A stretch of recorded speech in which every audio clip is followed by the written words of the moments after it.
Sunduan ng kambal. Mag-aalas 5, 4:46 na. Tapos na yung 전방에 연속으로 과속 방지턱이 after 있습니다. school care nila.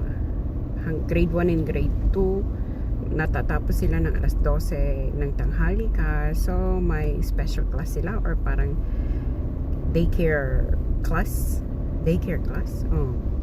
Hindi yung daycare sa atin ha.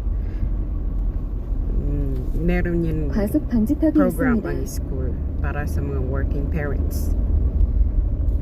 At saka depende kasi may qualification din ang papasok dyan sa mga schools. Kung malaking schools, ayun, may qualification talaga, strict ang pagsunod. Pero pagkatulad ng school na aking maanak, hindi masyadong maraming estudyante, kaya maraming qualified.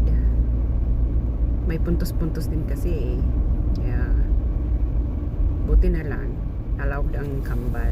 Pwede sila hanggang alas 7 ng gabi. 어린이 보호구역입니다. set ko sila 약 ng alas 200m 앞 시속 30km 과속 신호 위반 단속 mahaba na 구간입니다. pag alas, 전방에 alas 연속으로 7 ng 과속 gabi. 방지턱이 있습니다. Nauuwi naman ng lola yung Balyena before 어린이 ng 7. 보호구역에 진입했습니다.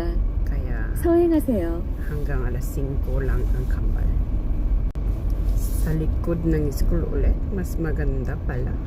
Walang sagapal at walang maiinis katulad kaninang umaga paghatid ko sa kanila sa school.